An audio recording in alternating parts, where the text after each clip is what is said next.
Hutan Aceh yang membentang seluas 3,5 juta hektar adalah modal pembangunan daerah dengan keanekaragaman hayati tinggi dan jasa lingkungan yang dimilikinya.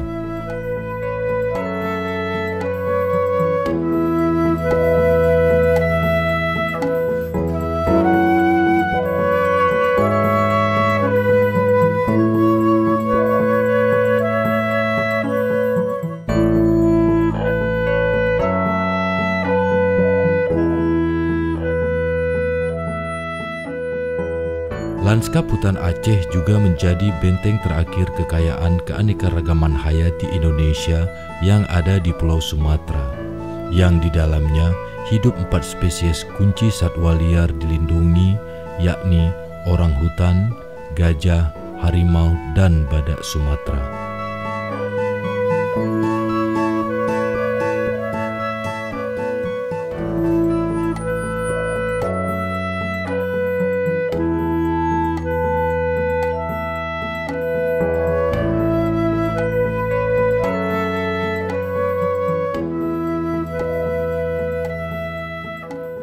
Selain fungsinya sebagai pengatur iklim, hutan Aceh juga menjadi daerah penyerap dan penjaga siklus air bagi kurang lebih 5 juta penduduk Aceh, sekaligus menjadi benteng pencegah bencana banjir, longsor, dan kekeringan.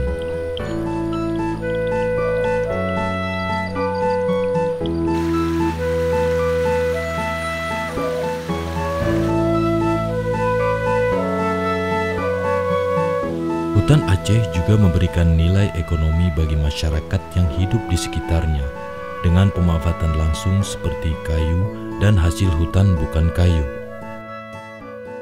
Berdasarkan satu kajian, dengan melindungi 58% hutannya, Aceh akan mendapatkan keuntungan nilai ekonomi sebesar 13 triliun per tahun untuk 30 tahun ke depan. Nilai tersebut bukanlah dalam bentuk uang, akan tetapi nilai tersebut diperoleh dari jasa lingkungan yang dihasilkan dari hutan, terutama air.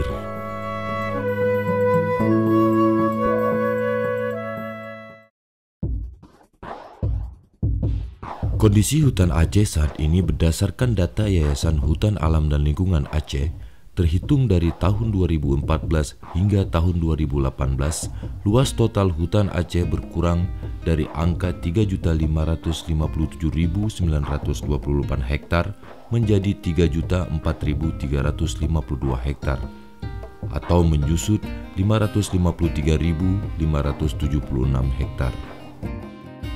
Khusus untuk deforestasi hutan, di tahun 2018 tercatat di angka 15.000 hektar lebih. Jumlah ini terhitung menurun bila dibandingkan dengan angka deforestasi hutan Aceh di tahun 2017, sebesar 17.000 hektar lebih. Walaupun angka deforestasi hutan Aceh menurun, akan tetapi titik bencana alam seperti banjir, longsor, dan kekeringan justru meningkat. Wahana Lingkungan Hidup Indonesia Aceh mencatat di tahun 2018 telah terjadi 127 kali bencana ekologi dengan total kerugian mencapai 969 miliar rupiah. Kerusakan hutan yang terjadi juga berdampak pada kekeringan dan krisis air bersih bagi 1.728 jiwa penduduk Aceh. Kondisi ini bisa saja terjadi akibat dari kerusakan hutan dan sejumlah daerah aliran sungai yang terjadi puluhan tahun yang lampau. Dan untuk mengembalikan kondisi hutan Aceh yang lestari, tentulah diperlukan upaya konkret di tingkat tapak. Salah satu yang terpenting adalah rehabilitasi hutan dan lahan.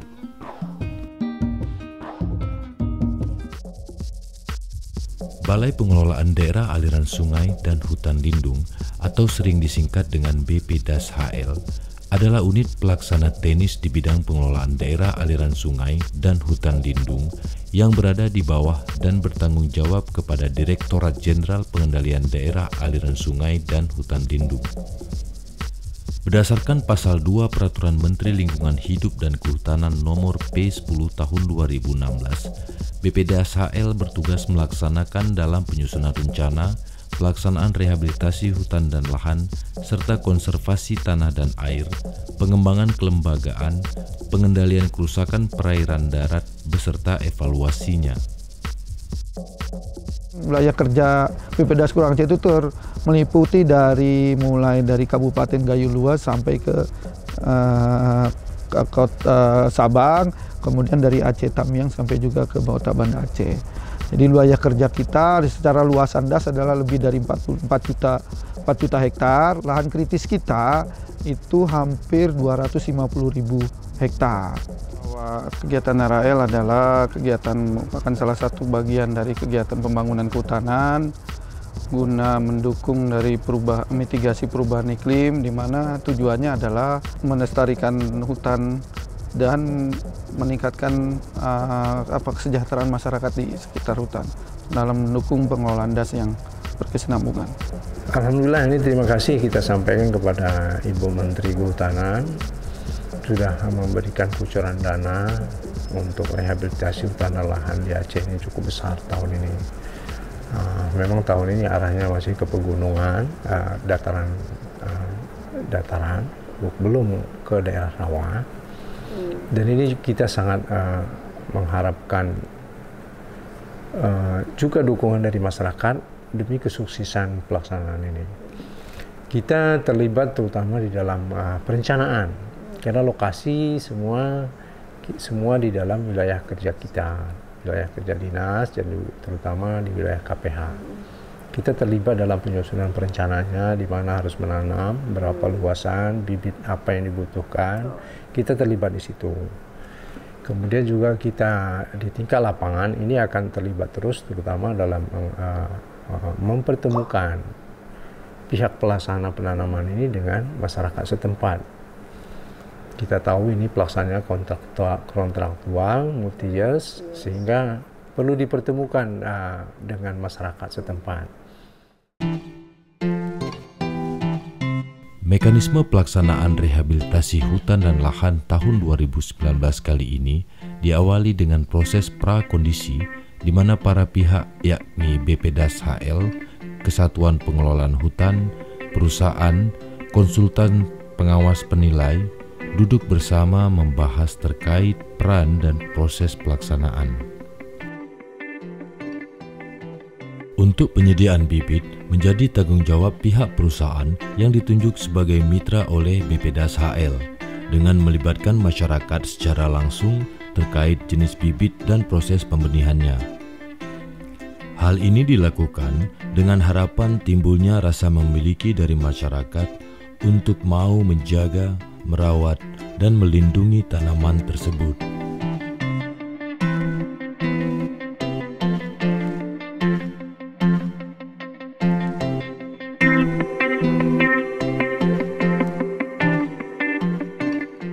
Sembari itu, pihak BPDAS HL dan KPH mengadakan kegiatan penguatan kapasitas petani hutan yang berisikan penyadartahuan, pola penanaman dan perawatan, hingga peluang-peluang dalam pemasaran hasil hutan bukan kayu.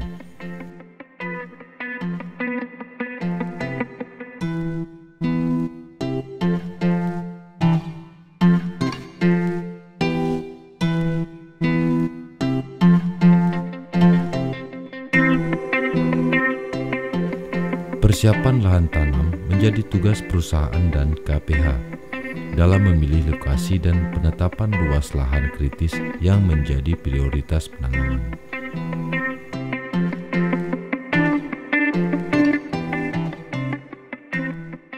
Kaitannya dengan RHL yang dilaksanakan melalui BPDAS, tentu ini luasan lahan kritis di Aceh ini, khususnya di KPH 1 masih luas sekali yang perlu penanganan serius dari pemerintah. Dalam hal ini pengelola di tingkat tapak adalah KPH.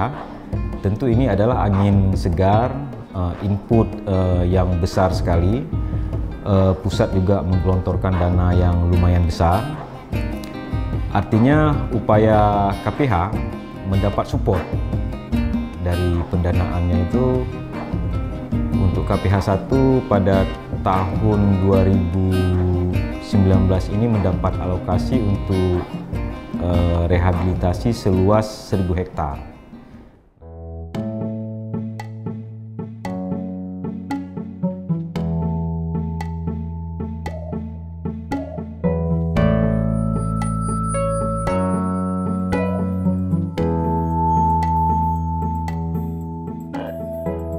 Memang berdasarkan rencana pengelolaan hutan jangka panjang yang ada di KPH 2, ada sekitar ratusan ribu lahan yang ada di areal KPH 2 yang masih berstatus lahan kritis. Jadi dengan adanya kegiatan RHL ini, kita harapkan untuk tahun ini dapat terrehabilitasi sekitar 2.100 hektar. Mudah-mudahan bisa kita rehab dan nantinya akan kita tanami areal ini dengan tanaman yang memiliki nilai ekonomi tinggi seperti yang sudah kita lakukan di lapangan, yaitu kita menanam tanaman alpukat, kemudian tanaman kemiri. Jadi kita harapkan dengan adanya jenis tanaman yang memiliki hasil buah ini, kita harapkan ada manfaat ekonominya kepada masyarakat.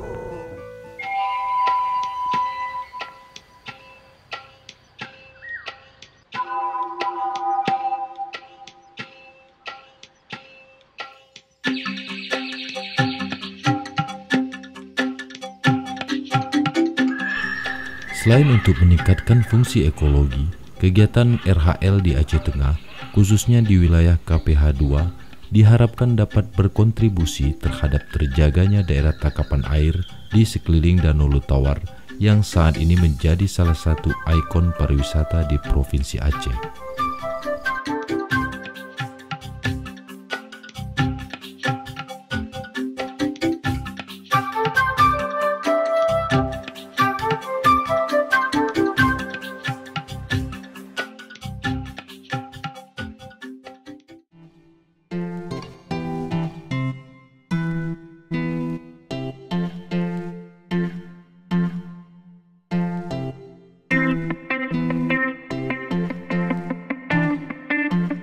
Di beberapa titik kegiatan rehabilitasi hutan dan lahan kritis dilakukan dengan tujuan mengurangi risiko bencana banjir dan tanah longsor yang sering terjadi di wilayah lereng dan lembah seperti di Desa Lelumu, Kecamatan Pegasing, Kabupaten Aceh Tengah ini.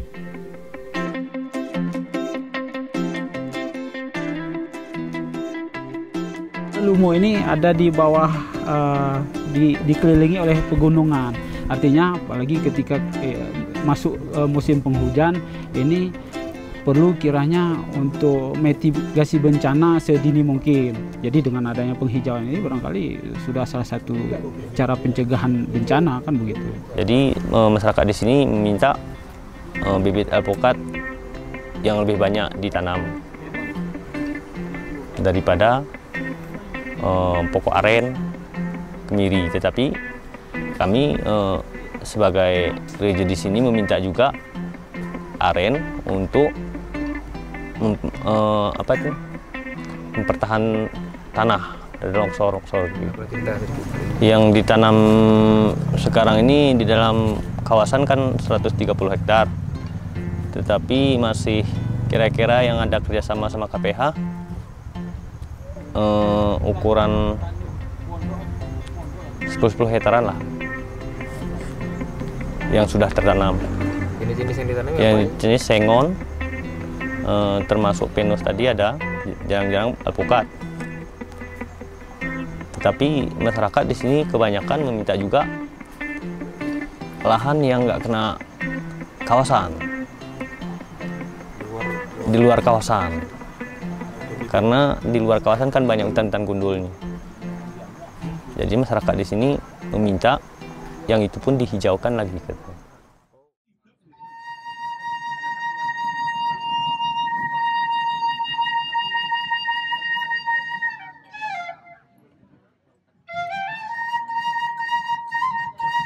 Kabupaten Gayo Luwes yang sering dijuluki Negeri Seribu Bukit adalah salah satu kabupaten yang berada di wilayah hulu Provinsi Aceh.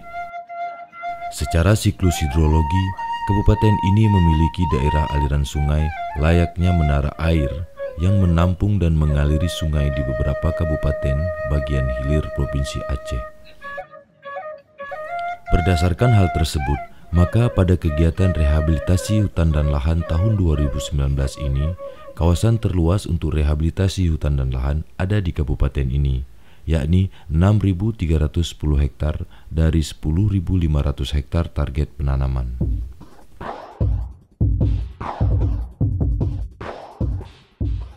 Kegiatan rehabilitasi hutan dan lahan merupakan suatu upaya untuk memulihkan, meningkatkan dan mempertahankan fungsi hutan dan lahan. Jadi manfaat yang akan kita terima ini ada dua hal. Yang pertama dari segi ekologi dan segi ekonomi.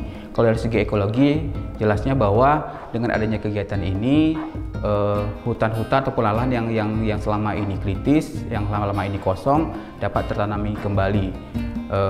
Dan kita berharap bahwa dengan adanya hal ini kelestarian hutan dapat terjaga kembali.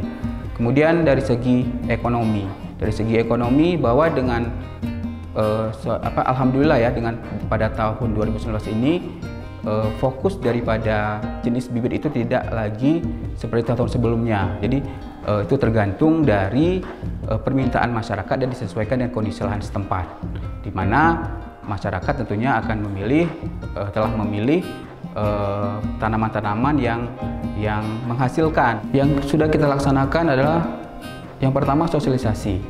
Sosialisasi tentunya kepada masyarakat yang penerima manfaat ataupun yang melaksanakan kegiatan rehabilitasi hutan dan lahan ini.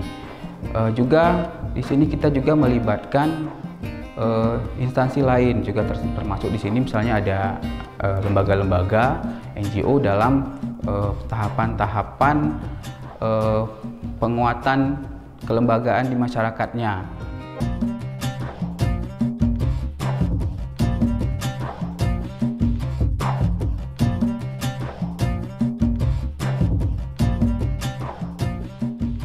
Selain adanya penguatan kapasitas kelembagaan bagi masyarakat petani hutan, kegiatan rehabilitasi hutan dan lahan tahun 2019 ini juga melibatkan masyarakat dalam tahapan proses kegiatannya.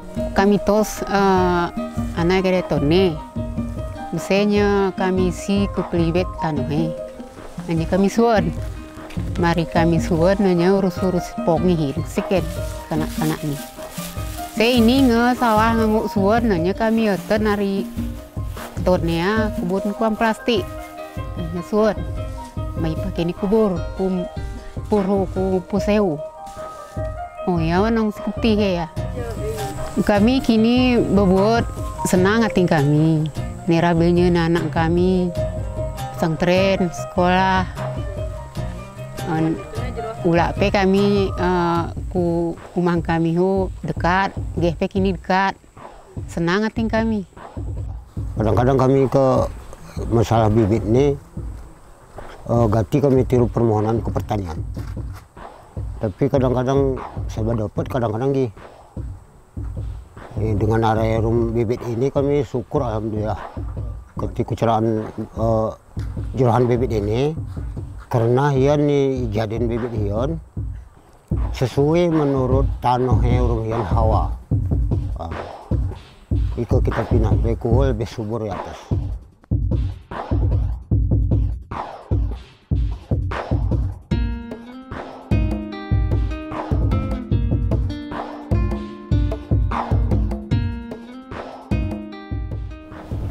Kalau dari segi bibit tentunya masyarakat mengharapkan itu tanaman buah.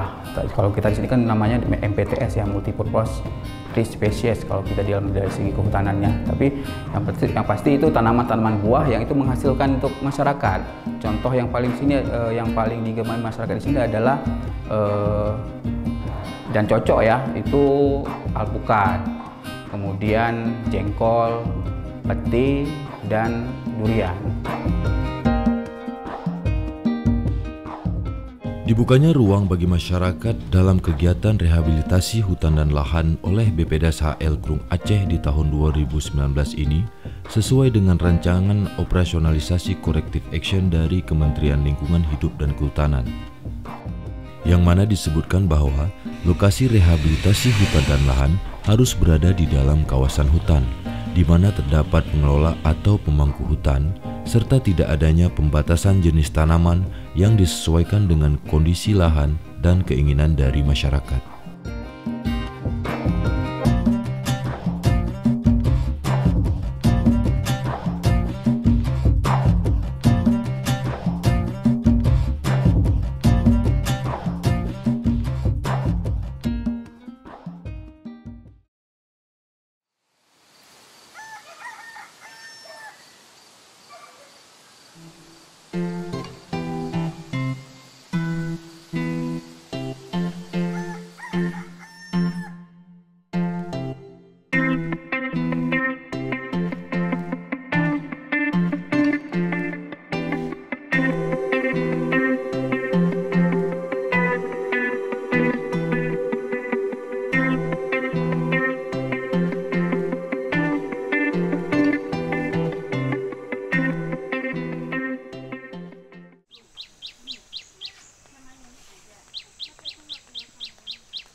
Dalam proses pendistribusian bibit dari persemaian ke lokasi penanaman, Ketua Regu Kerja bertugas mencatat proses kegiatan distribusi, termasuk di dalamnya memastikan bibit siap tanam aman saat dikemas dalam kantong-kantong plastik, di mana per kantong plastik tersebut berisikan 10 bibit dengan jenis yang sama.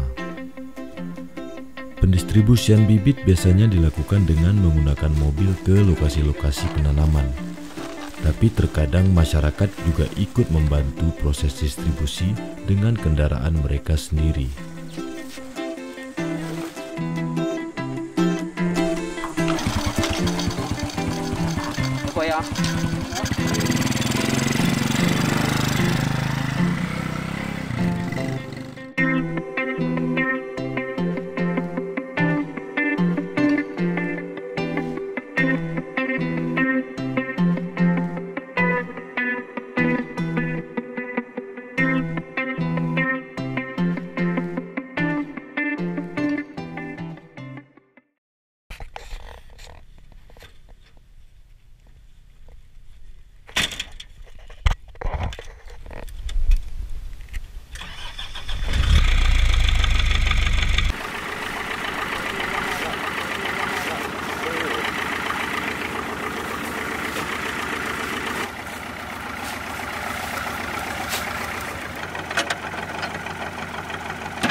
Proses penanaman diawali dengan menentukan lokasi blok dan peta kerja penanaman.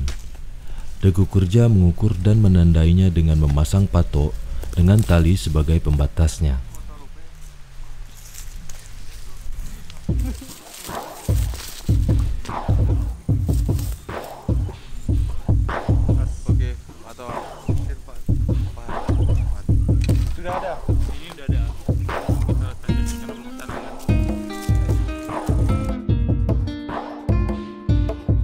Dalam kegiatan Herail ini, kita mengadakan jarak tanam untuk tanaman jarak 4x4. Lubang tanam yang kita buat dengan lebar 30 cm dan kedalaman 30 cm. Sebelum penanaman, lubang tadi akan kita beri pupuk 10 gram tiap lubangnya. Setelah itu, kita masukkan tanah kembali untuk menutup, lalu kemudian kita melakukan penanaman. Setelah penanaman, bibit tersebut kita siram.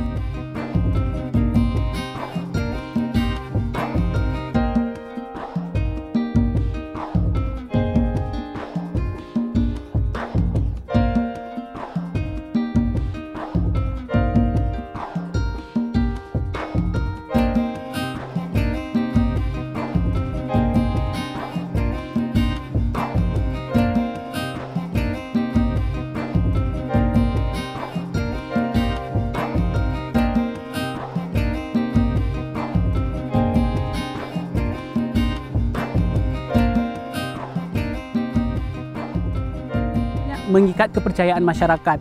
Nah, mereka di sini berpikir ketika kita menanam tanaman ini di lokasi yang mereka kelola, nanti ketika tanaman ini sudah berhasil, mereka takut dan khawatir ketika tanaman ini berhasil, hak pemerintah untuk mengambil hasil.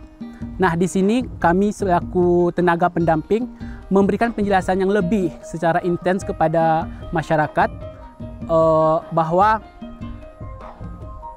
bibit yang mereka tanam ini dikelola oleh mereka dan hasilnya juga dipanen oleh mereka.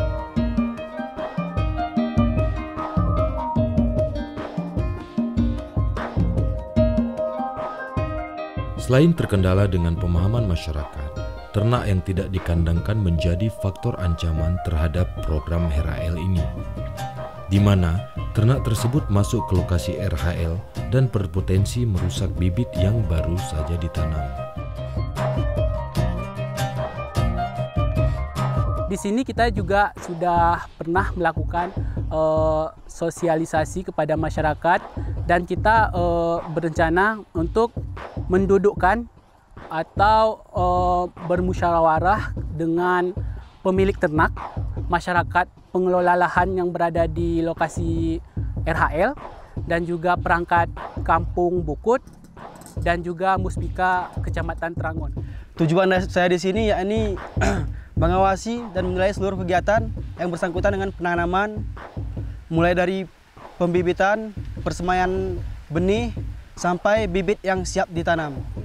Alhamdulillah, penilaian yang kami nilai di sini cukup baik, bisa dikatakan berjalan dengan baik. Hanya saja beberapa kendala yang kami dapat di sini, yakni karena jalan.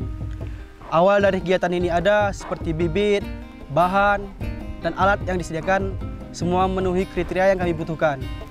Kita sangat berharap betul sebenarnya dia selain aspek ekologi, kalau ekologinya kan sudah jelas, dia akan meningkatkan tutupan lahan, otomatis kualitas lingkungan akan lebih baik. Di samping itu juga memberi dampak kepada masyarakat setempat. Masyarakat setempat ini dalam arti masyarakat bisa mengakses minimal hasil dalam bentuk mungkin bukan kayu, tapi non kayunya. Jadi alhamdulillah kebijakan kementerian sekarang ini banyak memberikan kesempatan kepada kita untuk mengembangkan tanaman serbaguna atau multi-purpose tree species itu. Dan ini akan memberikan sumber ekonomi baru bagi masyarakat. Yang terpenting adalah nilai ekonomi, nilai tambah bagi masyarakat semakin meningkat dengan hasilnya tanaman yang kita tanam. Contoh kita di tahun 2019 ini kita akan menanam tanaman yang nilai ekonomisnya cukup tinggi. Contohnya untuk daerah yang relatif tinggi, kita menanam alpukat, jengkol, pete, itu berapa nilainya kalau sudah mereka menghasilkan setiap kilo. Contoh lah jengkol sekilo itu sekitar 40.000. Kali berapa? Satu pohon itu bisa menghasilkan 3-5 kilo, kan seperti itu. Nilai tambah yang dihasilkan masyarakat seperti apa? Hasilnya untuk mereka, bukan untuk kita. Yang terpenting bagi kita adalah bahwa tanaman itu akan mampu menjaga siklus hidrologis yang dihasilkan dari hutan tersebut. Ketersediaan air, erosi akan terjaga, banjir tidak terjadi. Ketika musim kemarau juga kita tidak akan kekeringan seperti yang terjadi saat-saat ini, seperti itu.